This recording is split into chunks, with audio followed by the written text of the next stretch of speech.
وہی دنیا کے سارے کاموں کا یہی حال ہے، کسی بھی چیز پر بھروسہ نہیں ہو سکتا۔ کتنا ہی آدمی اسباب جمع کر لے، وسائل جمع کر لے، لیکن کسی بھی سبب پر، کسی بھی وسیلے پر بھروسہ نہیں۔ بھروسہ تو صرف اللہ جل جلالہ کی ذات پر ہو سکتا ہے، اور کسی کا دنیا کے کسی کام پر، کسی وسیلے پر، کسی سبب پر کوئی بھروسہ نہیں۔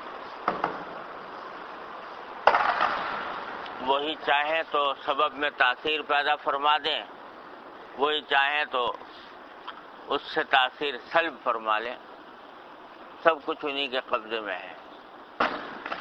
اسی لیے یہ جو فرمایا گیا کہ لا حول ولا قوت الا باللہ،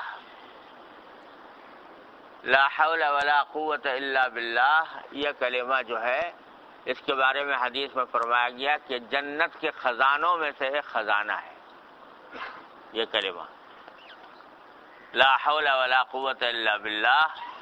اس کے بارے میں لوگ سمجھتے ہیں کہ یہ لا حول ولا قوت کسی ایسے موقع پر پڑھا جاتا ہے جب کوئی غلط کام ہو جائے، یا جو ہے شیطان کا کوئی دھوکہ، شیطان بہکانے لگے وغیرہ وغیرہ، تو خیر ٹھیک ہے، وہ اس وقت بھی پڑھنا چاہیے، لیکن یہ کلمہ جو ہے یہ بڑا عظیم کلمہ ہے۔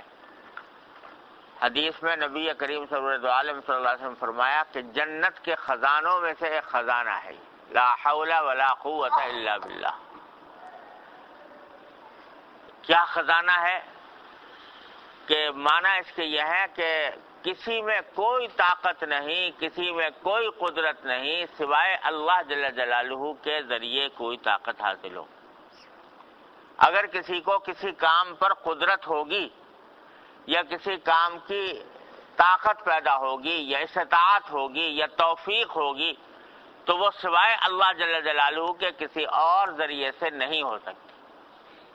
یہ ہے لا حول ولا قوت الا باللہ کا مطلب۔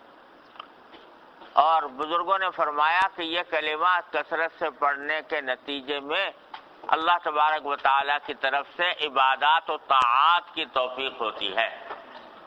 عبادات و طاعات کی توفیق وہ ہوتی ہے اس کلمے کو کثرت سے پڑھنے سے۔ لا حول ولا قوت الا باللہ العلی العظیم، لا حول ولا قوت الا باللہ العلی العظیم، یعنی مجھے کوئی طاقت نہیں حاصل ہوگی، کسی چیز پر قدرت نہیں ہوگی، جو کچھ ہوگا، جو کچھ ملے گا وہ اللہ جل جلالہ کی توفیق سے ملے گا، اس کی طاقت، اس کی دی ہوئی طاقت سے ملے گا۔ یہ ہے ایک وہ کلمہ کہ جس کے نتیجے میں فرمایا کہ یہ جنت کے خزانوں میں سے ایک خزانہ ہے، کیونکہ ایک یہ کلمہ آدمی پڑھے اور اس کلمے کے ساتھ اس کے معنی پر بھی غور کرے تو اس کے نتیجے میں اللہ جل جلالہ کی طرف سے طاعات کی توفیق ہوگی، عبادات کی توفیق ہوگی، اللہ تعالیٰ اپنی طرف رجوع کی توفیق عطا فرمائیں گے، اور وہ ہی در حقیقت جنت کا خزانہ ہے جو جنت انسان کو ملتا۔ تو بھائی کوئی بھی یہ عرض کر رہا تھا کہ یہ جو ابھی لاؤڈ اسپیکر ہے ایک آلہ ہے، اس کے ذریعے فوائد حاصل ہوتے ہیں، آواز دور تک پہنچتی ہے، لیکن ٹھپ ہو جائے گا جب اللہ تبارک و تعالیٰ نہیں چاہیں گے تو کچھ بھی نہیں ہوگا۔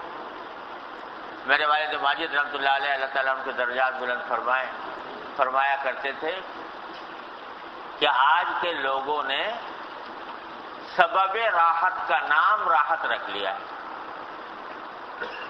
یعنی اللہ تعالیٰ نے بہت سے اسباب پیدا فرمائے ہیں راحت کے، یعنی آرام کے، ان کا نام رکھ لیا ہے کہ بس وہ مل گئے تو راحت مل گئی، حالانکہ وہ اسباب ہیں، وہ بذات خود راحت نہیں، وہ راحت تو کسی اور دینے والے کی عطا ہے۔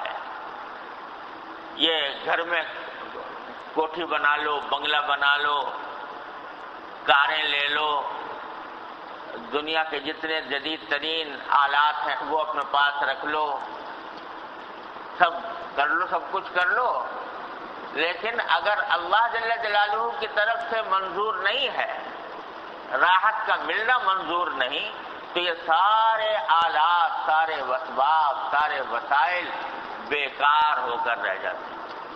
کتنے لوگ ہیں کہ گھر بڑا شاندار ہے، کاروبار بڑا زبردست ہے، پیسوں کی بھی ریل پیل ہے، اسباب و وسائل بھی سارے اکٹھے ہیں، کاریں بڑی شاندار ہیں، دوسرا آدمی دیکھ کے رشک کرے کہ کتنی بڑی دولت اس کو ملی ہوئی ہے، لیکن اندر سے جھانک کر دیکھو تو زندگی جو ہے وہ درد سے بھری ہوئی ہے، تکلیفوں سے بھری ہوئی ہے، اس واسطے کہ یہ اسباب تو حاصل ہیں، لیکن راحت کے اسباب تو حاصل ہیں، لیکن اللہ جل جلالہ نے ان اسباب میں راحت پیدا نہیں فرمائی، تو جب تک ان کی طرف سے عطا نہ ہو یہ محض اسباب سے راحت حاصل نہیں ہوا کرتی۔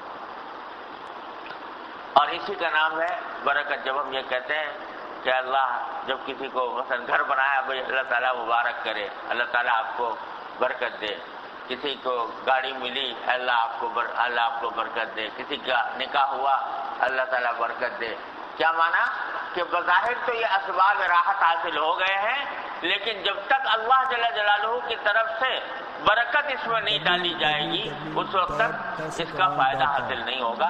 تو اللہ تبارک و تعالیٰ آپ کو یہ برکت دے، یہ مطلب ہوتا ہے برکت۔ تو کوئی بھی چیز جب تک اللہ جل جلالہ کی طرف سے اس کے اندر تاثیر نہ پیدا کی جائے، اس میں جب تک راحت عطا نہ کی جائے، کچھ بھی راحت حاصل نہیں ہو سکتی۔ پیسہ خرچ کرنے سے نہیں ہوتی، پیسہ خرچ کرنے سے نہیں ہوتی، مال و دولت اکٹھا کرنے سے نہیں ہوتی۔ اللہ چاہے، اللہ تبارک و تعالیٰ چاہے تو جھونپڑے میں زمین کے اوپر راحت عطا فرما دے، اور وہ نہ چاہے تو بڑی سے بڑے عالیشان محلات کی مسحریوں میں بھی راحت نہ ملے۔ یہ اللہ تبارک و تعالیٰ کی عطا ہے۔ تو بھائی دنیا کی کسی بھی چیز پر نہ بھروسہ ہو سکتا ہے، نہ اس کے اوپر یہ اطمینان ہو سکتا ہے کہ اس سے ہمیشہ راحت حاصل ہوگی۔ اللہ تعالیٰ یہ دکھاتے رہتے ہیں۔ میں اس پر کہہ رہا تھا کہ اب بیٹھے ہیں، نماز پڑھی ابھی، اس کے اوپر لاؤڈ اسپیکر ٹھیک، اعلان ہوا کہ بھائی بیان ہوگا، اس وقت ٹھیک، جب کرنے بیٹھے تو ختم۔ تو اللہ تبارک و تعالیٰ دکھاتے رہتے ہیں کہ جن چیزوں پر تم نے بھروسے کیے ہوئے ہیں ان کی حالت یہ ہے۔ تو بھروسہ تو سوائے ایک ذات کے کسی اور پر نہیں، اسی سے مانگو، راحت مانگنی ہو تو اس سے مانگو، توفیق مانگنی ہو تو اس سے مانگو۔ اللہ تبارک و تعالیٰ اس حقیقت کو سمجھنے کی اور اس کو ذہن نشین کرنے کی توفیق عطا فرمائے۔ یہ سوچا تھا کہ رمضان مبارک میں ہمارے حضرت والا حضرت حکیم الامت قدس اللہ تعالیٰ سرہ کے کچھ ارشادات، ملفوظات پڑھ لیا کریں سب مل کر، اللہ تعالیٰ ان کی برکت سے ہمیں دین کی صحیح سمجھ بھی عطا فرما دے اور اس پر عمل کی توفیق بھی عطا فرما دے۔ تو یہ ایک چھوٹا سا مجموعہ ہے حضرت والا کے ملفوظات کا، جو ہمارے حضرت والا حضرت ڈاکٹر عبدالعزیز صاحب عارفی قدس اللہ تعالیٰ سرہ نے مرتب فرمایا۔ تو وہ اس کے خالوہ کے کچھ ملفوظات جو حضرت نے انتخاب فرمائے ہیں، وہ حضرت کا بھی انتخاب بڑا اعلیٰ درجے کا ہے، تو اس کو تھوڑا سا پڑھ لیں تو اللہ تبارک و تعالیٰ اس میں ہمارے لیے دو نسبتیں جمع ہو گئیں۔ حضرت والا حضرت حکیم الامت قدس اللہ تعالیٰ سرہ کے ارشادات و ملفوظات ہیں، اور اس کے جمع کرنے والے، انتخاب فرمانے والے ہمارے حضرت والا حضرت عارفی قدس اللہ تعالیٰ سرہ ہیں۔ تو دونوں کی نسبتیں الحمدللہ جمع ہیں، ہمارے لیے انشاءاللہ فائدہ مند ہوں گے۔ اس میں سے میں نے جو حصہ نکالا ہے، اللہ تبارک و تعالیٰ اس کو ہم سب کے لیے نافع اور مفید بنائے، وہ ہے ذکر اور اس کے متعلقات. اس کے بارے میں حضرت والا کے ارشادات. فرمایا ذکر دائم مقصود ہے جس کو جو کچھ ملا ذکر اللہ اور اتباع سنت سے ملا. نسبت مع اللہ ذکر اللہ سے حاصل ہوتی ہے. ذکر رضا کے لیے ہونا چاہیے اور زیادہ کیفیات کے درپے نہ ہونا چاہیے. فاذکرونی اذکرکم ارشاد ہے. بس ذکر حق پر ثمرہ مقصود یہی ہے کہ وہ ہمارا ذکر کریں. رحمت و رضا سے حالات کے درپے ہونا، ہمارا ذکر کریں رحمت و رضا سے. حالات کے درپے ہونا خلاف شان طلب ہے، کیونکہ حالات کا طالب خدا کا طالب کہاں ہے. ذکر دائم یعنی یادداشت ہونا چاہیے. یہ بہت ہی مختصر لفظوں میں حضرت والا نے بہت سارے حقائق اس میں بیان فرمائے ہیں ذکر سے متعلق. ذکر اللہ جل جلالہ کا ذکر یہ وہ چیز ہے جس کا قرآن کریم میں جگہ جگہ حکم دیا گیا ہے. یا ایھا الذین آمنوا اذکروا اللہ ذکرا کثیرا. ایمان والو اللہ کا ذکر کیا کرو کثرت کے ساتھ. صرف ذکر ہی کا حکم نہیں بلکہ کثرت کے ساتھ ذکر کا حکم. یہ ذکر کا لفظ جو ہے جب بولا جاتا ہے تو بعض لوگ سمجھتے ہیں کہ یہ کچھ مولویوں نے، ملاؤں نے یا صوفیوں نے گھڑ لیا ہے. خانقاہوں میں بیٹھ کے اللہ اللہ کرنے کا جو طریقہ ہے یہ کچھ صوفیوں نے نکال لیا، ورنہ کیا ضرورت ہے اس کی. بلکہ بعض لوگوں نے اس کے اوپر تنقید بھی کی ہے، مذاق بھی اللہ بچائے اڑایا ہے کہ ایک آدمی بیٹھ کے بس ذکر کر رہا ہے تو یہ ذکر تنہا جو ہے یہ اللہ کا نام لے لینا، جپ لینا، اس سے کیا فائدہ.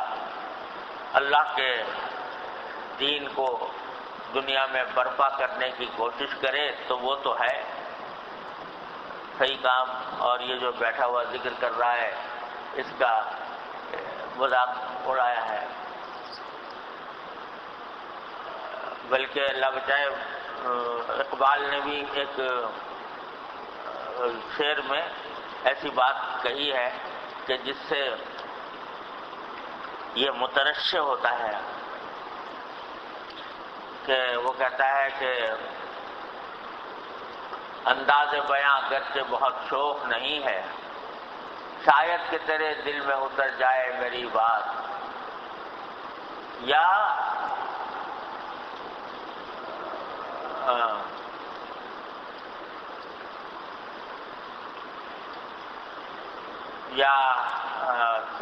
گوشہ صحراؤں میں تکبیر مسلسل، یا گوشہ محراب میں تسبیح و مناجات. وہ مذہب مردان خدا گاہ و خدا مست، یہ مذہب ملا و جمادات و نباتات. کہ یہ جو بیٹھ کے تسبیح کر لینا اور ذکر مناجات کر لینا یہ مذہب ملا کا یا جمادات و نباتات کا. یعنی قرآن شریف کہتا ہے نا کہ ان من شیء الا یسبح بحمدہ، دنیا کی ہر چیز اللہ کی تسبیح کرتی ہے. تو یہ تو جمادات بھی کر رہے ہیں یہ کام، نباتات بھی کر رہے ہیں، تسبیح کر رہے ہیں. تو اگر یہ اور ملا جی جو ہیں بیٹھ کے وہ بھی گویا تسبیح یا گوشہ محراب میں تسبیح و مناجات، تو یہ کوئی بات نہ ہوئی. یا وسعت افلاک میں تکبیر مسلسل، یا گوشہ محراب میں تسبیح و مناجات. یعنی کام تو وہ ہے کہ وسعت افلاک میں اللہ اکبر کے نعرے لگا کر اور جہاد کیا جائے اور اسلام کا جھنڈا بلند کیا جائے، وہ ہے کام اور یہ جو گوشے محراب میں تسبیح و مناجات یہ کوئی حقیقت نہیں رکھتا، یہ تو جمادات و نباتات بھی کرتے ہیں یہ کام. تو ملا جی اگر بیٹھ کے کر رہے ہیں تسبیح تو اس میں بھی جمادات و نباتات جیسی بات ہو گئی، وہ کوئی بات تو نہ ہوئی. لیکن یہ بات وہ بھول گئے کہ وہ جو وسعت افلاک میں تکبیر مسلسل جو ہے جس کو کہہ رہے ہیں، وہ بھی جب تک کہ بیٹھ کے گوشے محراب میں تسبیح و مناجات نہ ہو اس وقت تک وسعت افلاک میں تکبیر مسلسل صحیح ہو ہی نہیں سکتی. کوئی شخص یہ سمجھے کہ اللہ کے ذکر کے بغیر وہ جہاد فی سبیل اللہ کر لے گا اخلاص کے ساتھ اللہ تبارک و تعالیٰ کی رضا کی خاطر، تو دھوکے میں ہے، وہ فریب میں ہے. حضرات صحابہ کرام رضی اللہ تعالی عنہم اجمعین کو دیکھو کہ 13 سال اور کیا کام کیا سوائے گوشہ محراب میں تسبیح و مناجات کے. 13 سال مکہ مکرمہ کی زندگی میں وہاں نہ جہاد ہے، نہ حکومت ہے، نہ سیاست ہے، نہ کوئی اور کام ہے. وہاں تو حکم یہ ہے کہ وَاصْبِرْ وَمَا صَبْرُكَ إِلَّا بِاللَّهِ وَسَبِّحْ بِحَمْدِ رَبِّكَ حِينَ تَقُومُ. یہ تسبیح کا حکم دیا جا رہا ہے، حمد کا حکم دیا جا رہا ہے، اللہ کے ذکر کا حکم دیا جا رہا ہے. اور اگر کوئی مار بھی رہا ہے تو جواب مت دو، ہاتھ مت اٹھاؤ. کوئی پیٹ رہا ہے تو پٹ جاؤ. یہ 13 سال مسلسل جب یہ گوشہ محراب میں تسبیح و مناجات ہو گئی، پھر ہوا وہ وسعت افلاک میں تکبیر مسلسل. کوئی شخص یہ چاہے کہ میں یہ پہلا مرحلہ سر کیے بغیر اپنے نفس کو نفسانی خواہشات کی آلائشوں سے پاک کیے بغیر میں جہاد کے لیے کھڑا ہو جاؤں گا اور جہاد کا جھنڈا بلند کر دوں گا، تو دھوکے میں ہے، وہ فریب میں ہے. وہ پھر جہاد وہ نہیں ہوگا جو اللہ کے لیے ہوتا ہے.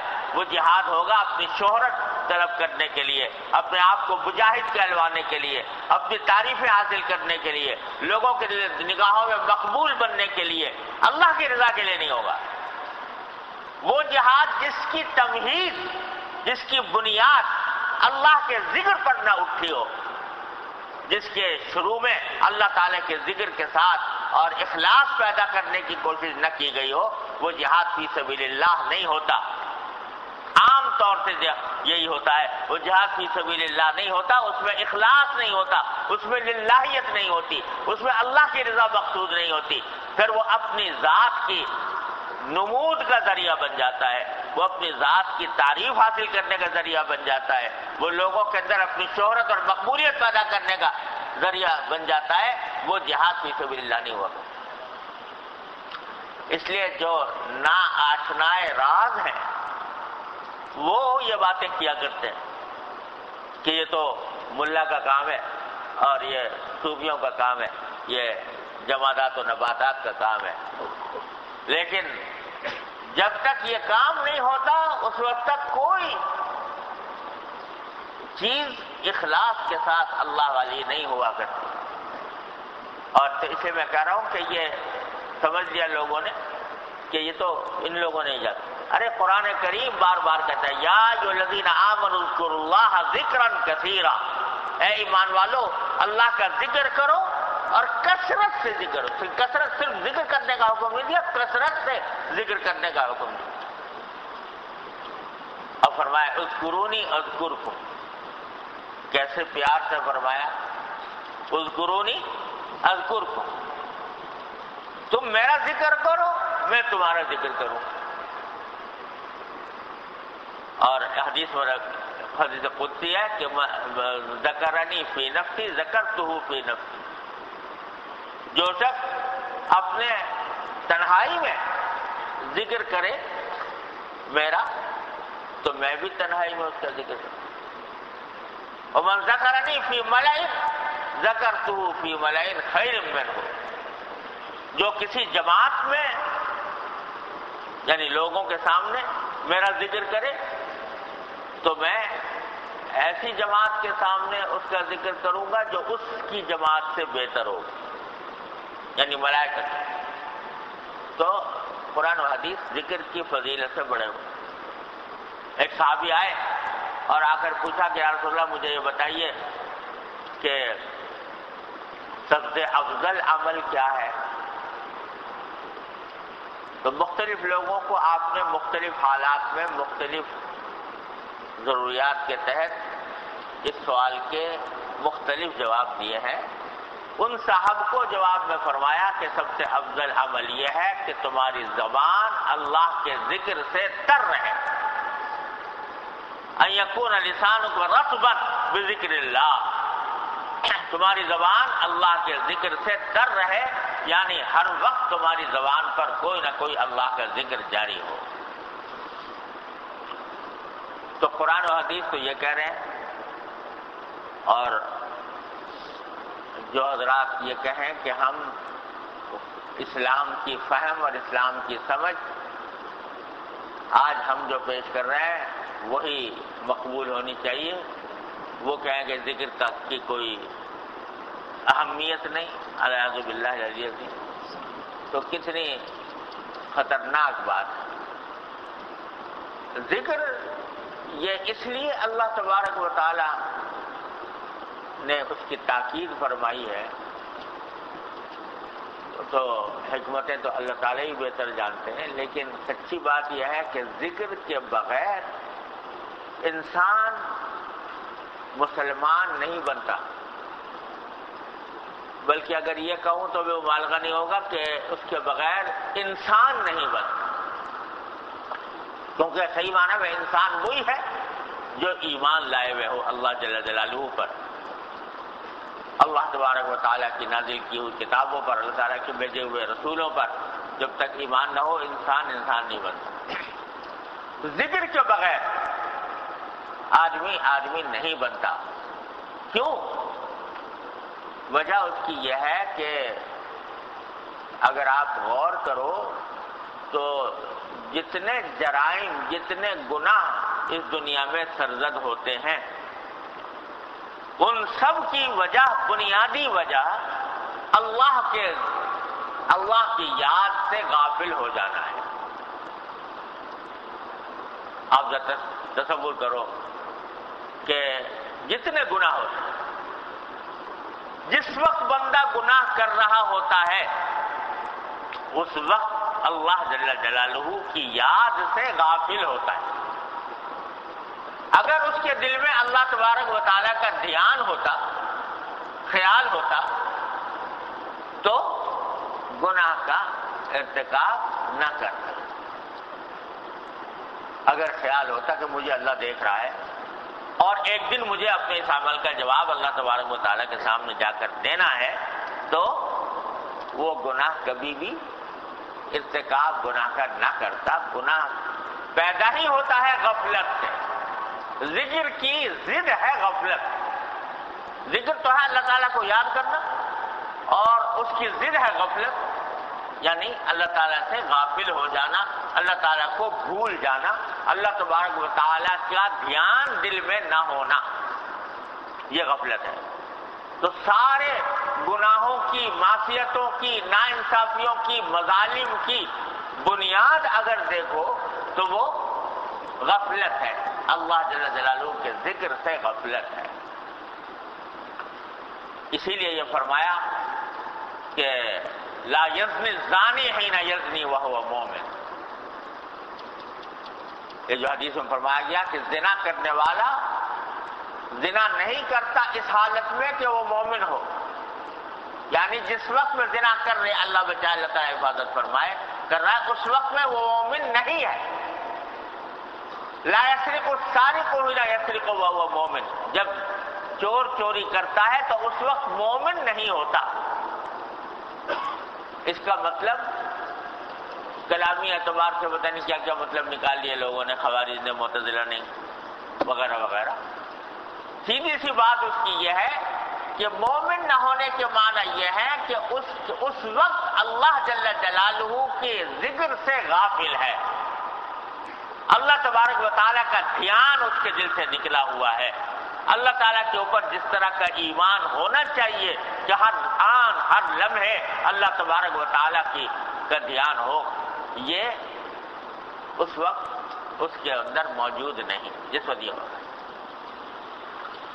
تو ذکر ایسی چیز ہے کہ جو انسان کے اندر اللہ تبارک و تعالیٰ کا دھیان پیدا کرتی ہے، اللہ تبارک و تعالیٰ کی طرف توجہ پیدا کرتی ہے، اللہ تعالیٰ کے ساتھ تعلق پیدا کرتی ہے، اور اس تعلق کے نتیجے میں انسان کو معصیتوں سے، گناہوں سے، منکرات سے بچنے کی توفیق ہوتی ہے۔ یہ اللہ جل جلالہ کی سنت ہے، چلی آ رہی ہے، اس لیے حکم دیا گیا ہے، ورنہ اللہ میاں کو کوئی ضرورت ہے ہمارے ذکر کرنے کی؟ اللہ تعالیٰ کو کوئی ضرورت ہے؟ کوئی مزہ آتا ہے اللہ تعالیٰ کہ وہ ہم سے ہمارے ذکر سے اس کو کوئی لطف آتا ہو، کوئی لذت ہوتی ہو، کوئی راحت ملتی ہو؟ ارے وہ تو بے نیاز ہے، وہ تو بے نیاز ہے، اس کی ذات بے نیاز ہے، وہ نہ ہمارے ذکر کی محتاج ہے، نہ ہماری عبادت کی محتاج ہے۔ ساری دنیا مل کر اللہ تعالیٰ کی نافرمانی پر کمر باندھ لے، اس کی عظمت و جلال میں حبہ برابر کوئی کمی نہیں آتی۔ اللہ الصمد، وہ بے نیاز ہے، سب اس کے محتاج ہیں، وہ کسی کا محتاج ہے۔ لہذا ذکر اس لیے تو نہیں کروا رہے کہ اللہ تعالیٰ کو مزہ آئے گا ذکر کرنے، اس لیے کروا رہے ہیں کہ تمہارے دل میں اللہ تبارک و تعالیٰ کی یاد بیٹھے، اللہ تعالیٰ کی یاد سے، غفلت سے تم نکلو، اور تمہارے دل میں جب اللہ تبارک و تعالیٰ کا دھیان ہوگا تو وہ تمہیں گناہوں سے روکے گا، تمہیں معصیتوں سے روکے گا۔ اور تجربہ یہ ہے کہ جو اللہ کا ذکر کرنے والا ہوتا ہے وہ اس کے دل میں ایک کھٹک پیدا ہو ہی جاتی ہے۔ ہمارے حضرت والا حضرت عارفی قدس اللہ تعالیٰ سے فرمایا کرتے تھے کہ تقوی کے معنی ہے کھٹک، خلش، دل میں ایک کھٹک پیدا کر دیتا ہے یہ ذکر، یعنی آدمی کو کام کرتے ایک دم سے کچھ کانٹا سا لگتا ہے کہ یہ جو میں کرنے جا رہا ہوں یہ کام ٹھیک ہے یا نہیں ہے، یہ خلش دل میں پیدا ہو جاتی ہے اللہ تعالیٰ کے ذکر کے نتیجے میں۔ یہ اللہ تبارک و تعالیٰ کی، اور یہاں یہ بھی عرض کر دوں، حضرت والا ہی کی بات ہے کہ ذکر شروع میں ہوتا ہے صرف زبان سے، بعض لوگ اس کو بیکار سمجھتے ہیں، ہرگز بیکار نہیں۔ کوشش تو آدمی کو یہ کرنی چاہیے کہ جب ذکر کرے تو دھیان سے کرے، یعنی جو ذکر کر رہا ہے اس کی طرف توجہ ہو۔ مثلا سبحان اللہ پڑھ رہے ہو تو سبحان اللہ الحمدللہ، یہ کلمات جب زبان سے نکال رہے ہو تو دھیان ان کلمات کی طرف ہو، اور بہتر یہ ہے کہ اس کے معنی کی طرف ہو کہ سبحان اللہ جب میں کہہ رہا ہوں تو معنی یہ ہے کہ اللہ جل جلالہ کی ذات پاک ہے ہر عیب سے، اور الحمدللہ کہہ رہا ہوں تو میں اللہ تعالیٰ کا شکر ادا کر رہا ہوں، اللہ تعالیٰ کی تعریف کر رہا ہوں، اس کے معنی کی طرف دھیان جائے۔ لیکن ہوتا کیا ہے، جب مجھ جیسا بندہ مبتدی جو اب آج اس نے پہلی بار ذکر کرنا شروع کیا اور دل دماغ میں پتہ نہیں کہاں کے افکار بسے ہوئے ہیں، بہت سی مصروفیات میں آدمی لگا ہوا ہے، اور اسی حالت میں بیٹھ کے کچھ ذکر کرنا شروع کر دیا اللہ تبارک و تعالیٰ، تو ہوتا کیا ہے کہ شروع تو کیا لیکن ہوتا ہو یہ رہا ہے کہ زبان سے تو اللہ اللہ ہو رہا ہے، سبحان اللہ الحمدللہ لا الہ الا اللہ واللہ اکبر، یہ کلمہ ہو رہا ہے، اور دل دماغ کہیں اور، وہی جو مصروفیات دنیا کے اندر میں جو لگا ہوا ہے اس کا خیال آ رہا ہے، کبھی دکان کا خیال آ رہا ہے، کبھی مکان کا خیال آ رہا ہے، کبھی گھر والوں کا خیال آ رہا ہے، کبھی دوست احباب کا آ رہا ہے، اور سارے خیال آ رہے ہیں سوائے اللہ میاں کے۔ تو خیالات منتشر ہو جاتے ہیں اور زبان البتہ چل رہی ہے،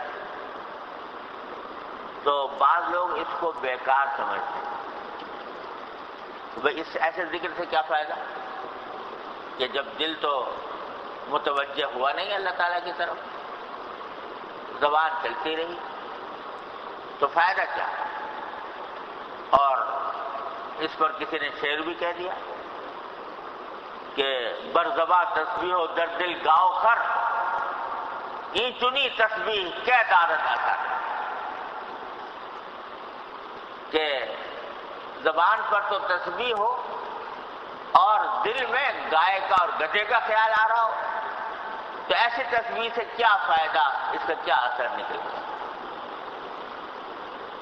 ہمارے حضرت حکیم الامت قدس اللہ تعالیٰ صدر اللہ تعالیٰ عنہ کے درجات بلند فرمائے، انہوں نے فرمایا یہ بات کسی ناحقیقت شناس نے کہہ دی ہے، کسی ایسے شخص نے کہہ دی جس کو حقیقت کا پتہ نہیں۔ میں کہتا ہوں کہ برزباں تسبیح و در دل گاؤ خر، ای چنی تسبیح ہم دارد اثر، کہ چاہے دل میں خیالات اور بھی آ رہے ہوں، لیکن اگر زبان سے ذکر ہو رہا ہے وہ بھی فائدے سے خالی نہیں، اثر سے خالی نہیں، بے اثر نہیں، اس کا بھی اثر ہوتا ہے۔ اور فرماتے ہیں کہ یہ نعمت ہی کیا کم ہے کہ کم از کم تمہارے جسم کا ایک عضو تو اللہ تبارک و تعالیٰ کی یاد میں مشغول ہے۔ زبان تو ہے اگرچہ دل نہیں، لیکن یہ پہلی سیڑھی ہوتی ہے بھائی دل کے ذکر کی بھی کلی طرف بھی۔ اس کی ناقدری کرو گے، اس کو بیکار سمجھو گے تو اگلی منزل تک بھی نہیں پہنچ سکو گے۔ یہ پہلی سیڑھی ہے۔ پہلی سیڑھی یہی ہے کہ زبان سے کرنا شروع کرو، اللہ تبارک و تعالیٰ کا ذکر زبان سے کرو، اور جب یہ کرتے رہو گے تو پھر انشاءاللہ وہ دل سے بھی ہونے لگے گا۔ اور ایک بات اور بتاؤں،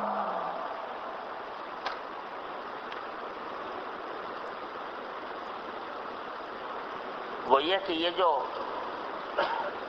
بزرگوں نے فرمایا ہے کہ ذکر لسانی یعنی زبان کا ذکر جب آدمی کرتا رہے تو پھر کسی وقت وہ ذکر قلبی بھی بن جاتا ہے، یا ذکر قلبی بھی اس کے اندر شامل ہو جاتا ہے، تو اس کے دو مطلب ہیں۔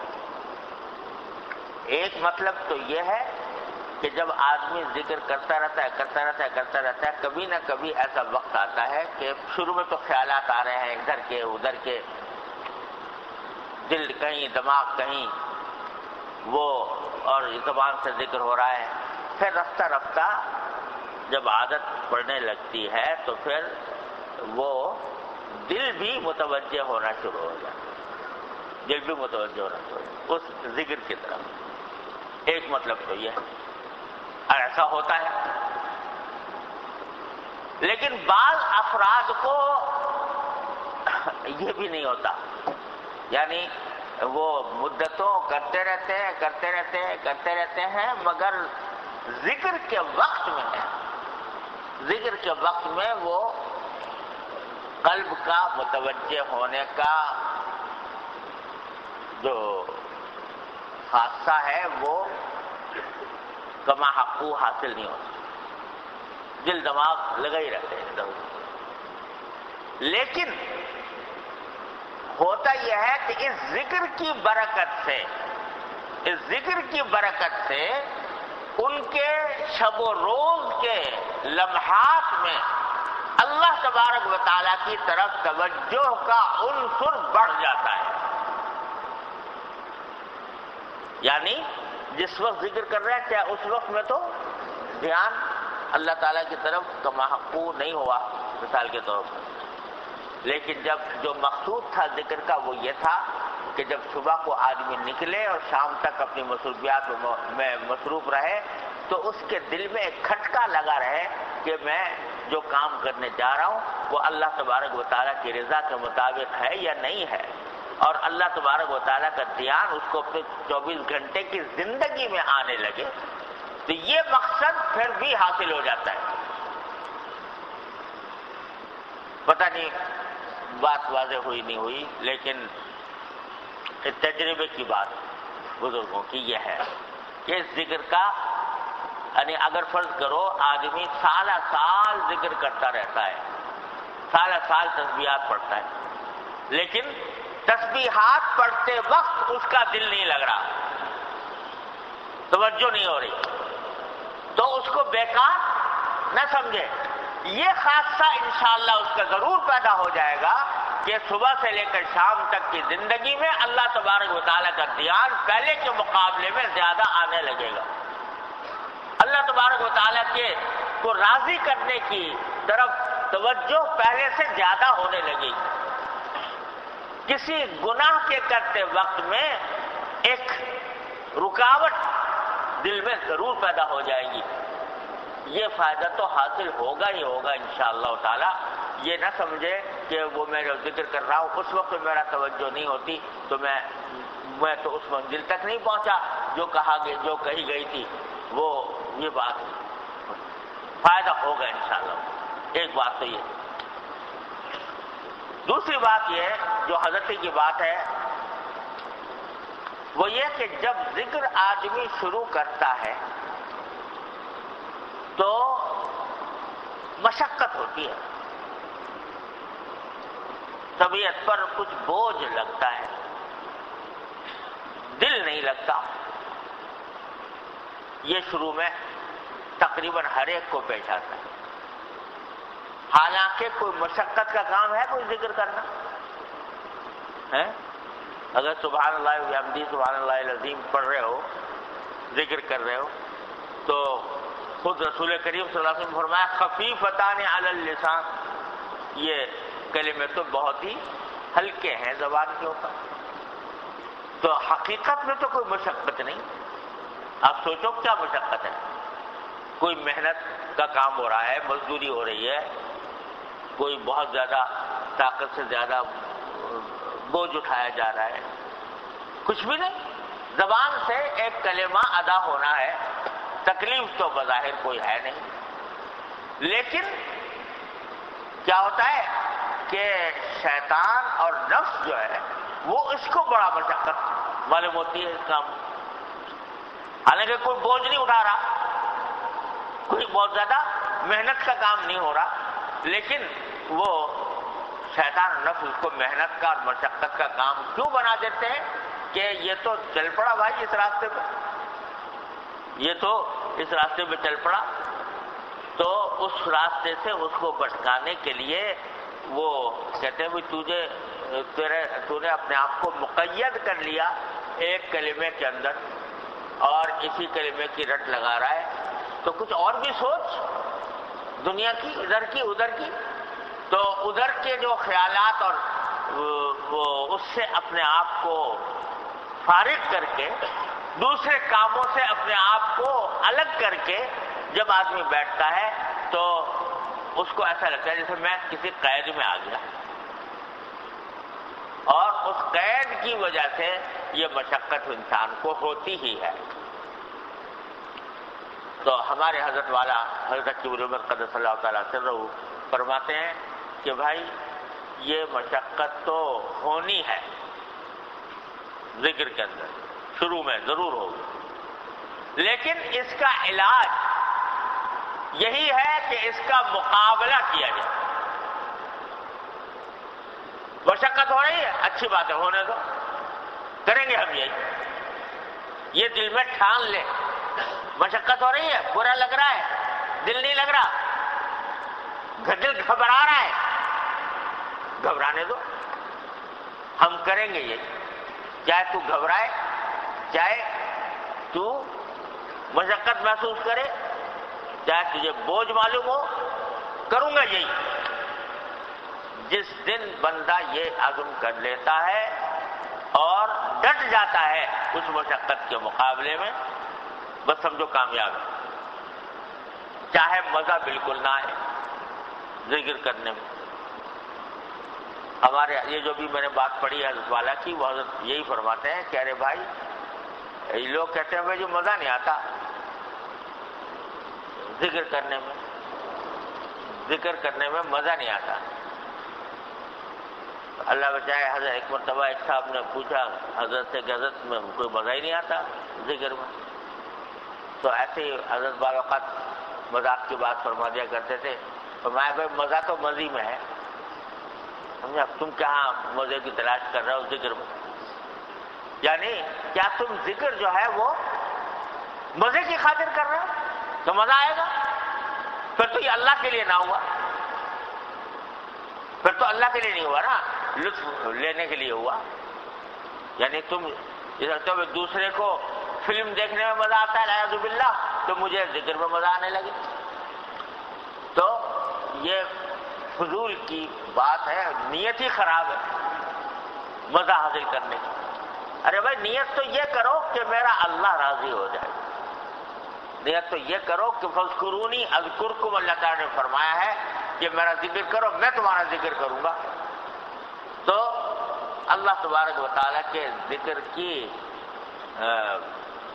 جو ثواب ہے، اس کی رضا حاصل کرنا اور اس کے نتیجے میں اللہ تعالیٰ کا ذکر اس تصور سے کرو مزہ آئے نہ آئے.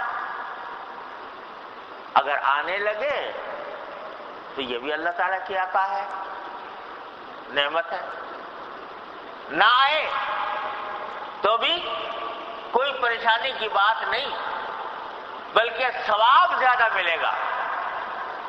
اگر مزہ نہیں آیا، دل گھبراتا رہا، لگا نہیں، پھر بھی آدمی کرتا رہا تو اس کا ثواب زیادہ. اس لیے میں نے اپنے شیخ سے سنا، حضرت گنگوئی رحمۃ اللہ علیہ کا مقولہ فرماتے تھے کہ میں اس شخص کو مبارکباد دیتا ہوں جس کو ساری عمر کبھی نماز میں مزہ نہ آیا اب پھر بھی پڑھتا رہا. یعنی لطف نہیں آیا، کوئی لطف محسوس نہیں ہوا، کوئی مزہ ہی نہیں آیا، لیکن پڑھتا رہا. فرمایا میں اس کو مبارکباد دیتا ہوں اس واسطے کہ اس کی نماز خالصتاً اللہ جل جلالہ کی رضا کی خاطر تھی، اس میں اپنے نفسانی مزے کا کوئی شائبہ نہیں تھا. اور جس کو لطف آ رہا ہے نماز کے اندر تو ہو سکتا ہے کہ وہ اپنے مزے کی خاطر پڑھ رہا ہو نماز، تو وہ اخلاص تو نہ ہوا اللہ تعالیٰ کے لیے. تو اس لیے اس فکر میں مت پڑو کہ لطف آ رہا ہے نہیں آ رہا ہے ذکر کے اندر. اور یہاں سے دھوکے لگ جاتے ہیں اس میں، اور یہاں سے بہت لوگ گمراہی کے راستے پر پڑ گئے ہیں کہ ذکر کرنے کے نتیجے میں کچھ نظر آنا چاہیے، کچھ رنگ نظر آنے چاہیے، کچھ کیفیات طاری ہونی چاہیے. یہاں تک کہ ایک صاحب نے لکھ دیا کہ وہ شیخ کامل نہیں جو اپنے مریدوں کو ذکر کے نتیجے میں اس طرح اس مقام تک نہ پہنچا دے کہ جب وہ ذکر کر رہے ہوں تو بیت اللہ شریف میں نماز پڑھتے ہوئے نظر آئے، بیت اللہ شریف کی نظر آئے ان کو اور وہاں پر نماز پڑھنے ہوئے نظر آئے، یا دل چل جائے، دل جاری ہو جائے. خدا نے کیا کیا چیزیں نکال رکھی ہیں نا. تو یہ سب کس لیے کہ مقصود اس ذکر کا ان حالات، کیفیات، مواجید، ان کو مقصد بنا لیا. میں ذکر کروں گا میرا دل جاری ہو جائے گا، میں ذکر کروں گا مجھے کچھ نظر آنے لگے گا، میں ذکر کروں گا تو بیت اللہ شریف میں نماز پڑھتا ہوا نظر آؤں گا، وغیرہ وغیرہ. تو بھائی یہ کوئی مقصد ہے؟ یہ تو اخلاص نہ ہوا. وہ تو حالات مقصود ہو گئے، کیفیات مقصود ہو گئی، وہ مناظر نظر آنے مقصود ہو گئے. صحابہ کرام رضی اللہ تعالیٰ نے جب فرمایا تھا کہ میرا ذکر کرو تو کہیں یہ نہیں فرمایا تھا کہ تمہیں رنگ نظر آئیں گے یا تمہیں کچھ جلوے نظر آئیں گے اور تمہارے اوپر کچھ کشف ہونے لگے گا. کچھ بھی نہیں فرمایا. کیا فرمایا کہ اذکرونی اذکرکم، نتیجہ یہ ہوگا میں بھی تمہیں یاد کروں گا. یہ ہے منزل تمہاری کہ میں تمہیں یاد کروں، نہیں یہ کہ کچھ نظر آنے لگے. تو یہ سب فضول باتیں ہیں. ہاں آ جاتے ہیں کبھی کبھی ذکر کے دوران کچھ اس طرح کی خاص لوگوں کو پیدا ہو جاتی ہے. ہو جائیں تو کیا، نہ ہو تو کیا، اس کی فکر میں نہیں پڑنا چاہیے. بلکہ یہ جو رنگ ونگ نظر آتے ہیں نا، یہ بعض اوقات دماغ کی کمزوری سے آتے ہیں. اس کا کوئی کشف وش سے تعلق نہیں ہوتا. یہ دماغ جو ہے وہ پیدا کر دیتا ہے. یہ کسی دماغ کی کمزوری ہوتی ہے، وہ خلل ہوتا ہے کوئی دماغ میں، اس کی وجہ سے بھی ہو جاتا ہے. کوئی کمزوری ہوتی ہے اس کی وجہ سے بھی ہو جاتا ہے. کوئی مختلف چیزیں نظر آنے لگتی ہیں. وہ سمجھتا ہے میں کہیں اوپر پہنچ گیا، کہیں بڑے اعلیٰ پہ بالا پہ پہنچ گیا. وہ دماغ کا خلل ہوتا ہے حقیقت میں. تو اس لیے اس ساری باتوں کے پیچھے پڑھنے کے بجائے ہمارے حضرات نے، اللہ تعالیٰ کو درجات بلند فرمائے، سیدھا راستہ، وہ جو قرآن کا، جو سنت کا، جو نبی کریم صلی اللہ علیہ وسلم کی اطاعت کا راستہ ہے وہ دکھایا. یعنی کچھ مقصود نہیں، نہ حالات مقصود، نہ کیفیات مقصود، نہ منظر مقصود جو ہے وہ تو بذات خود ذکر مقصود. اللہ تبارک و تعالیٰ کا ذکر مقصود ہے. اللہ راضی ہو جائے، اللہ تبارک و تعالیٰ ہمیں یاد کرنے فاذکرونی اذکرکم اس طرح کر کے دیتے. تو خلاصہ کیا بات، تین باتیں نکلی. ایک بات کہ ذکر کو بڑا اہمیت دو، اپنی زندگی کا اہم ترین کام سمجھو ذکر، اور اس کے کرنے میں اگر مشقت معلوم ہو تو مشقت کو برداشت کرو، زبردستی برداشت کرو. یہی علاج ہے اس کا. ورنہ میں نے ابھی بتایا حقیقت میں تو کوئی مشقت ہے نہیں. ارے بھائی تم سے کوئی منوں کا بوجھ اٹھوایا ہے، سبحان اللہ الحمدللہ کہنے سے بوجھ اٹھانا پڑ رہا ہے، کوئی دوڑ لگانی پڑ رہی ہے جی، کچھ بھی نہیں. حقیقت میں مشقت ہے نہیں. یہ شیطان اور نفس جو ہے بلا وجہ اس کو مشقت بنا کر پیش کرتے ہیں. لہذا اس کا مقابلہ یہی ہے کہ ہوگی مشقت، دل گھبرائے گا، کریں گے، ہر حالت میں کریں گے. بہت لوگ لکھتے ہیں کہ جب ذکر کرنے بیٹھتے ہیں تو دل الجھنے لگتا ہے. وہ یہی ہوتا ہے کہ اسی کا نام وہ ہے مشقت، الجھنے لگا. تو الجھنے لگے دل تو الجھنے دو، اس کی فکر میں نہ پڑو، کام کیے جاؤ. طے کر لو کہ الجھے یا سلجھے، گھبرائے یا نہ گھبرائے، کروں گا یہی کام. یہی علاج ہے.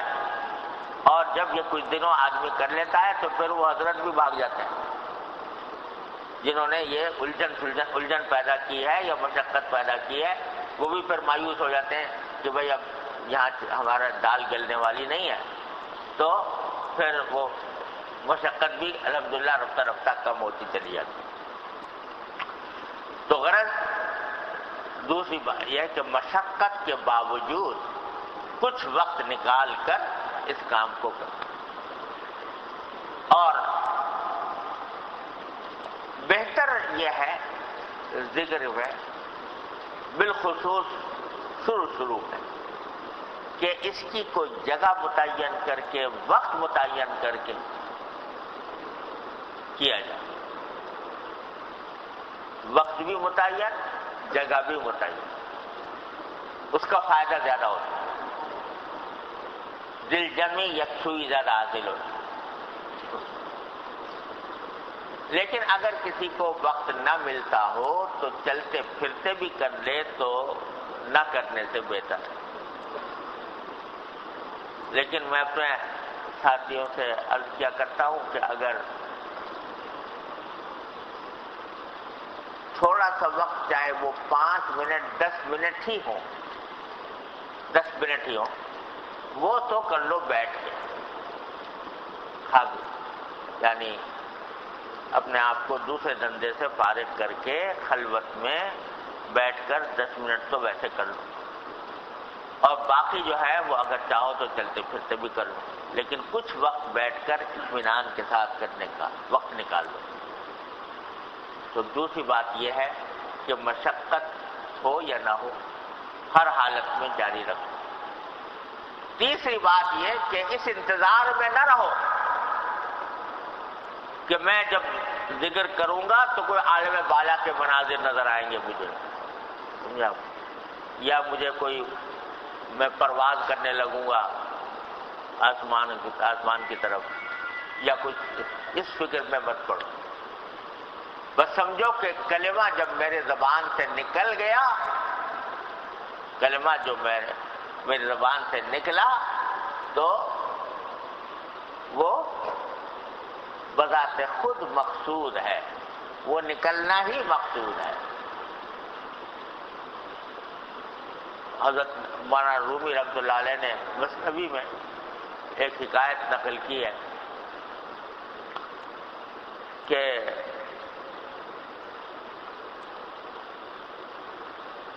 ایک بزرگ تھے، ایک صاحب تھے، وہ ذکر کرتے تھے خوب، اور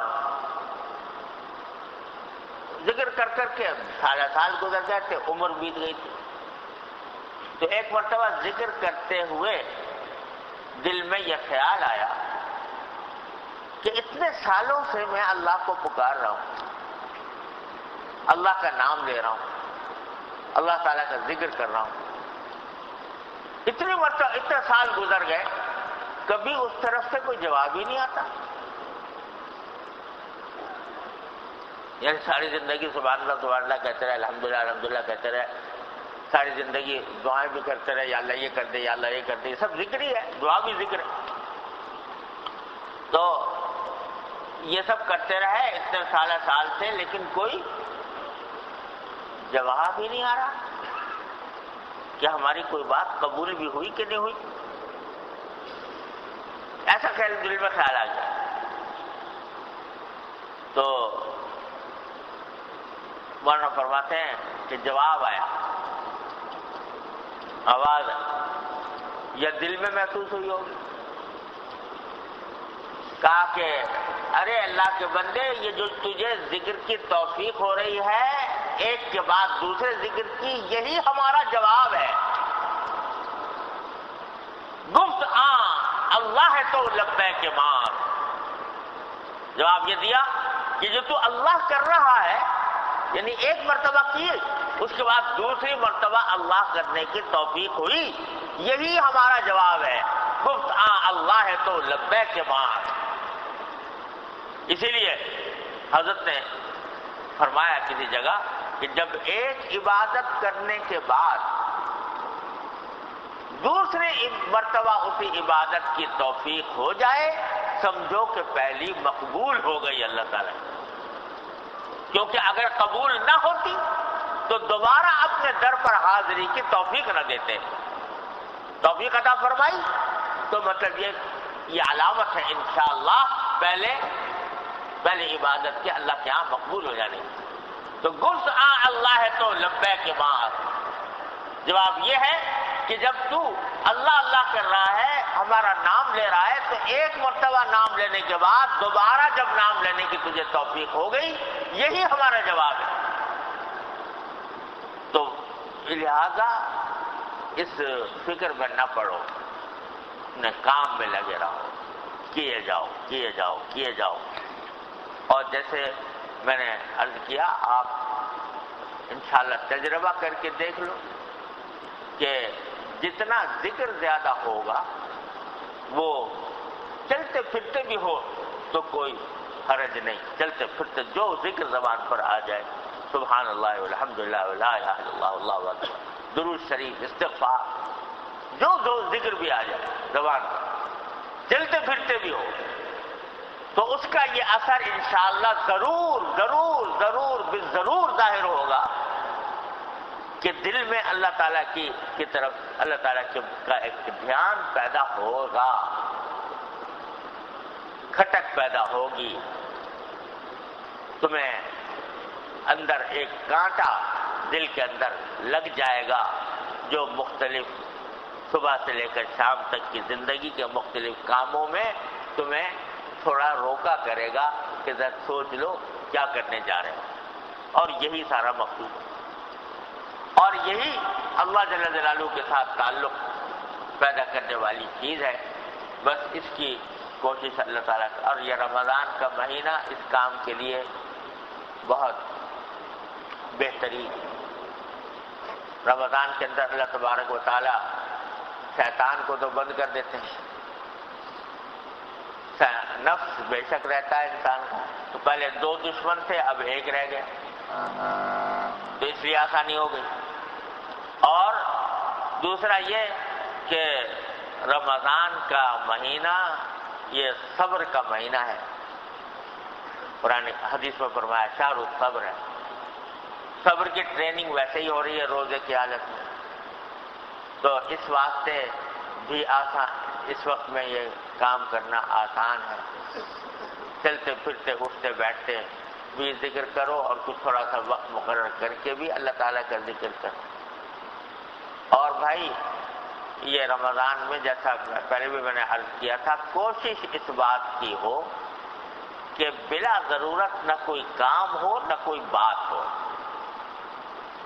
بات بھی مختصر، بس بقدر ضرورت، خاموشی کے ساتھ گزار دو، زیادہ گفتگو میں، زیادہ باتوں میں، چاہے وہ مباح ہی باتیں ہوں، ان کے اندر بھی زیادہ مشغول نہ ہو، اپنے کام سے کام رکھو، یعنی اللہ تعالیٰ کی طرف متوجہ ہو کر ذکر کثرت سے کرو، تلاوت کثرت سے کرو، اللہ تبارک و تعالیٰ کی طرف سے دعائیں کثرت کے ساتھ کرو، اور میل ملاقات، مجلسیں، باتیں، گفتگویں، اس سے جتنا ہو سکے اس کو پرہیز کرو کہ زبان یا تو خاموش رہے یا جب چلے تو اللہ کے ذکر کے ساتھ چلے۔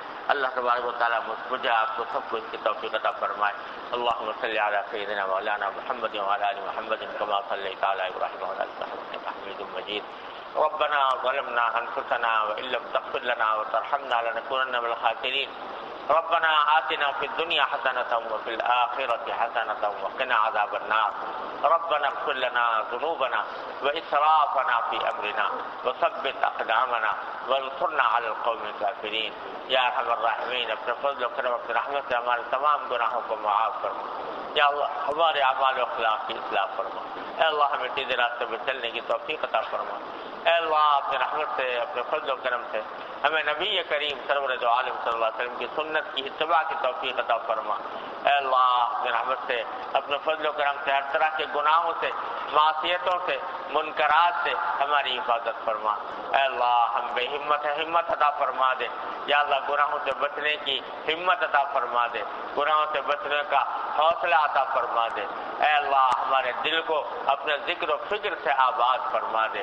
اے اللہ ہمارے دلوں کو اپنے ذکر و فکر سے آباد فرما دے۔ اے اللہ ہمارے دلوں کو اپنے ذکر و فکر سے آباد فرما دے۔ اللہم یا ارحم الراحمین، اللہم یا رب اجعلنا لک ذکارین، لک شکارین، لک رحابین، لک مطواعین، الیک مخبتین یواہین منیبین۔ یا ارحم الراحمین اپنے فضل و کرم سے اپنی ذات کے ساتھ ہمیں تعلق مضبوط عطا فرما دے۔ اے اللہ مضبوط تعلق عطا فرما دے۔ اپنی رحمت سے اپنی ذات کے ساتھ محبت کا مضبوط تعلق عطا فرما دے۔ یا اللہ اپنے رحمت سے اپنے ذکر و فکر سے ہماری زندگیوں کو آباد فرما دے۔ اے اللہ ہر طرح کے شر سے، معصیتوں سے، منکرات سے، گناہوں سے ہمارے گھر والوں، متعلقین، احباب سب کی حفاظت فرما۔ اے اللہ اس رمضان کے مہینے کو اے اللہ اس رمضان کے مہینوں کو ہمارے لیے زندگی میں انقلاب کا ذریعہ بنا دے یا اللہ، جس میں طاعات کی طرف انقلاب ہو، اے اللہ معصیتوں سے بچنے کا انقلاب ہو، اے اللہ یہ انقلاب ہمیں دلوں میں پیدا فرما، ہماری زندگیوں میں پیدا فرما دے، اے اللہ اپنے رمضان اس سلامتی کے ساتھ گزار دے کہ من سلم لہ رمضان سلمت لہ السنہ کی بشارت میں اللہ ہم سب کو شامل فرما لے، اے اللہ ہم سب کو اپنے فضل و کرم سے اتقائے رمضان میں شامل فرما، اے اللہ ہم سب کو اپنے فضل و کرم سے اتقائے رمضان میں شامل فرما، یا اللہ اپنے رحمت سے اپنے فضل و کرم سے یا اللہ اس پاکستان کے اوپر جو آفتیں چاروں طرف سے اللہ مسلط ہو رہی ہیں، اے اللہ یہ ہمیں ڈر ہے کہ آپ کے قہر و غضب کا نتیجہ نہ ہو، اے اللہ آپ رحمت سے قہر و غضب کو ہم سے ہٹا لیجئے، اٹھا لیجئے، اے اللہ ہم مغفرت مانگتے ہیں،